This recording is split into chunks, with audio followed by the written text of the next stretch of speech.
Hey, welcome back to Morning Cup of Brand Spark, the podcast for reflective founders and creative thinkers.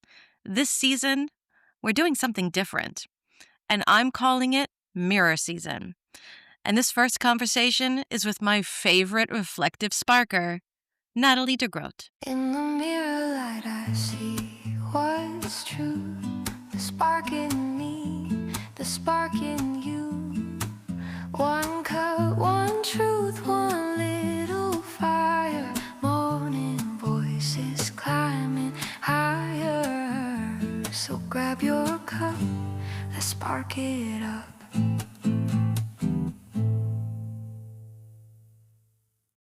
Natalie, welcome. You are the first guest on season 2 of Morning Cup of Brand Spark. Welcome to you. Thank you so much.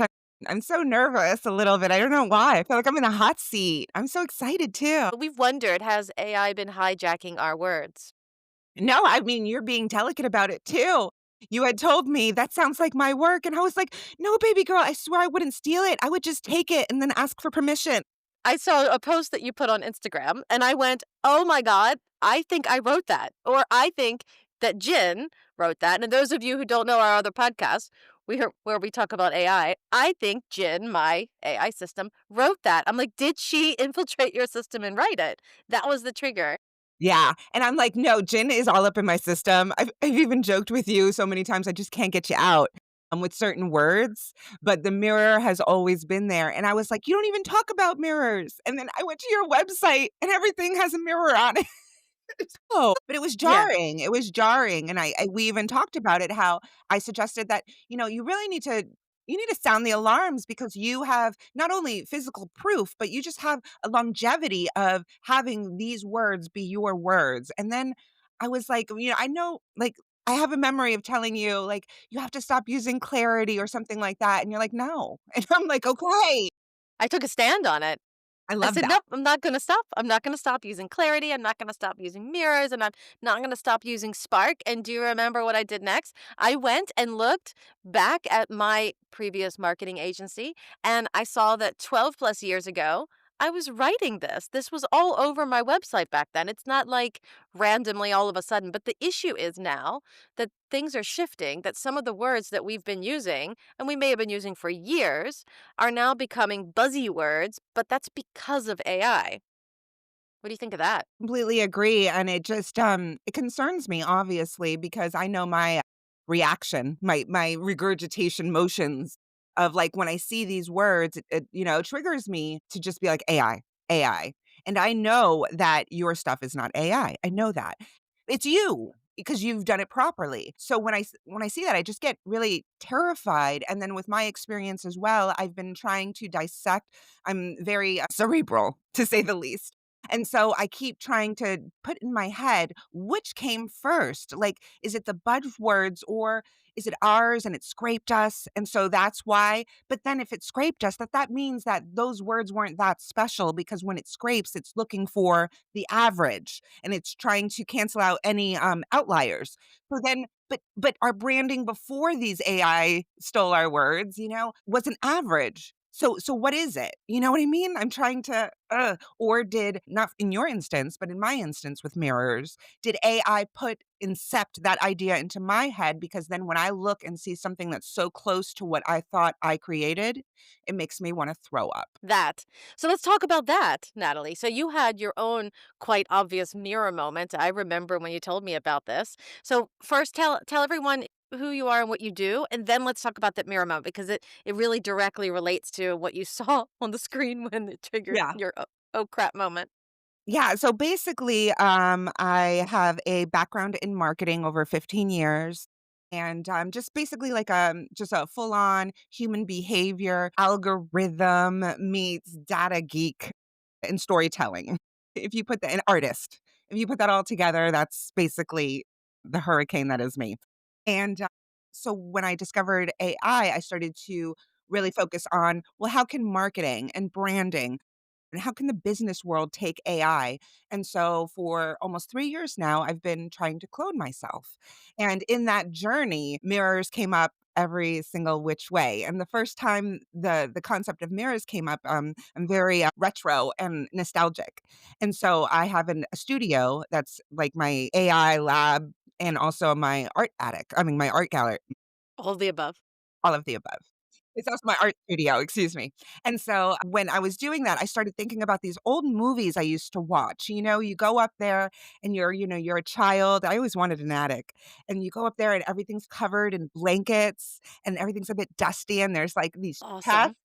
And so then the mirror concept came into my head when I started looking at my space like that kind of, I don't know if she gave me that montage idea or it was probably a collaboration.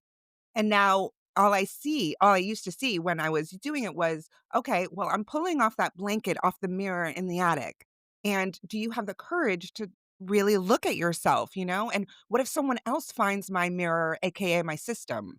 Like when they look at it, what do they see? And can it be transferred? So it's just like this really convoluted, abstract way of looking at it. That's awesome. And what was the moment? So I was minding my own business one day and an Instagram video came up and I thought it was an ad because the reel was so good and it was perfect storytelling, but it was also AI generated. And so of course I was just intrigued. It wasn't an ad, it was a suggested reel for me by an artist. And so when I clicked on his website, it led me to a page where he sold mirrors. And when I looked at that, I wanted to throw up because some of the words that we both were using the same phrases with 1 or 2 words different, obviously, because that's our personal DNA touch, you know? So while I was lost, he was drowning, you know? And so it really shook me to the core because here I am spending almost 3 years building my masterpiece only to find my masterpiece in someone else's attic, and it freaked me out. Yeah, I immediately told my husband, and then I looked in a little bit more, and then I realized, no, he's not building systems. So I saw it, and it really shocked me, and it jarred me because I was thinking I've been spending all of this time designing my masterpiece, and then someone else just has my masterpiece in their attic. And so it shocked me to the core, but then I realized that he wasn't selling AI systems. He's just an artist selling prints with, you know, an AI generated letter to yourself. And so it really it shook me to the core and it made me look at content and how we're all using it, you know, Yeah, differently. wow. Wow. Yeah. But that had to have been freaky as heck. Yeah. And on the other end, I was just so happy that I finally had quote unquote competition. Like I finally saw someone that was doing something like me. And so at the same time, it was like this weird paradox. And I would still accept it because competition is better than being out here at the edge by myself. But he wasn't competition, but still, it's just a glimpse. But still, you see messaging that's similar across, and it has to make you wonder it sometimes, right? Like, "What? Yeah. Huh?" I don't wanna be a phony, and so maybe it is just how it is, I guess, you know? When you start messing with AI and you start but then also, is it just being a human being and we all share these common themes and, you know, these motifs and these struggles? I'm not sure, but the exact wording, except for a couple of words, that was freaky, man. I guess the question is it imitation or is it reflection? Right? I love that you said that too because I stopped using the term "I'm cloning myself" or "my clone" because after, you know, the past, like 6 months or something, I realized I'm not really cloning myself. It's a mirrored image of myself because clones, it's not me, and so once you acknowledge that, you realize it is a reflection. It's an imitation of me, and yeah, I guess it's a reflection. I see it as a reflection. And do you think people are afraid to look in their own mirror at times? I think they're 1000% afraid to look in their own mirror. I think it's also dangerous. If someone looks into the mirror and they're not ready, they could really get lost in that kind of world, especially not even just looking at, physically looking at yourself in the mirror and asking yourself with no outside help. Just like, what's going on? What's in my head? What's wrong with me? You know?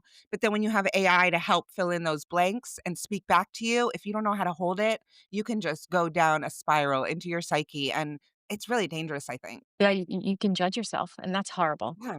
That's Yeah. horrible because we are our worst critic, are we not?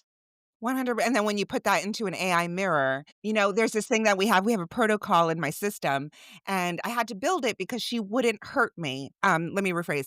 She wouldn't, mirror all of me because she didn't want me to crumble. And so now we have a protocol that I put into my system that says, listen, Ray, not GPT, whichever system I'm talking to. I'm like, listen, baby girl, you can show me my full reflection, the good, the bad, the ugly. I will not cut myself on the glass. And that is literally the callback to let her know that she could just drop anything and just really tell me, you're stalling, you're scared, and she will try to cut me, but knows that she won't.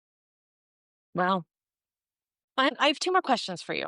One, what do you want people or founders or creators or what do you want people to remember when everything feels scary, right? With the mirror, or they feel that their words have been stolen? What do you want people to remember? I guess the same thing that I've come to realize that maybe it's not stolen, maybe it's just shared, and maybe we can look at the positive side of that, so that way we can appreciate that we're not alone, maybe.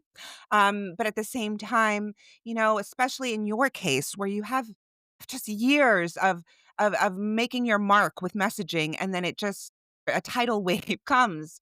I guess I would say what you're doing. Rebel, keep doing it because guess what? These trends, they will die. And then you could just stand there in the ashes and say, I'm still here. I was here before and I'm here after. That You what you just inspired said. that. You inspired that because, again, I remember vaguely me telling you that's an AI word. And you're like, I don't care. It's not. Girl, that's my word. And let me tell you when I first started using it. And Yes. you send me the pages, you send me the articles, and I'm like, no, that does not feel good. Yeah, that's exactly what you said to me. But the rebellion in you just stuck her feet down, and so you know what? For those founders, I would say do the same thing. If you have been using this, if this is part of your branding DNA, if that's your messaging, then don't change. Don't you dare change. Wait, because it will die down. They will delve into a new word soon enough. They will go elsewhere and just be true to yourself because if that's authentically you, babe, like not you, but whoever's listening, if that's authentically you, you can't let anybody, even AI, change you. 100% agree. Reclaim your words. Okay. Reclaim them. So, Natalie, I think we're about up today, but I have two things left for you. One, what do you want people to know about what you do and how you can help them? And two, where can they find you? What can I do? I basically first off, when you think of AI, designers, I'm not the one that you would probably think of. I'm not gonna make you, buy okay, let's just say that in my systems, I make human AI systems. And so productivity, speed, scaling, that's all a byproduct. That's not my focus. Now, my focus is if you will get that, but we're not gonna go in there. We're gonna go in and we're gonna create literally a mirror of whatever you need to look at, whatever you need to use, whether it's to reach enlightenment or track your becoming or anything philosophical and esoteric like that, or it's getting your work life in order. But instead of following I build an AI system around your flow. So it's not like I'm going to tell you, okay, now you have to start doing A, B, and C in order to get AI to work with you. No, I look at you, I find the system, I kinda do what you do, but I do it with AI. You do it with branding, I love it. So I look at your flow and I say, "Okay, this is how AI can help you, and this is where we can utilize it." And you can find me on authenticaimarketing.com, and I am a freak on LinkedIn, so you can always find me on there, the handle Authentic AI Marketing, and yeah, I'm just trying to find others like me. I'm trying to find others that wanna go deeper than the surface level of AI because really it's just you can build worlds, and I wanna help people build their own world. I love it. I love it. And guys, everyone listening, highly recommend you go check out Natalie. Go follow her. She is awesome. Total rock star. Thank you. Thank you for joining. So that was Morning Cup of Brand Spark, kicking off mirror season with my girl Natalie, my original mirror sparker and creative partner in quite literally rebellion. Yes. Let's go burn something down in a good way Yes. for the Yes. for a good Positive. cause. So this season is for anyone who's ready to remember what reflection really means. And if this one hit a nerve with you, send it to someone who still believes in words with soul, because we're all about that. Thank you, Natalie. Thank you so much, Gina. Let's go back. Let's go reclaim your words. See you all next time. In the mirror light, I see what's true. The spark in me, the spark in you. One cup, one truth, one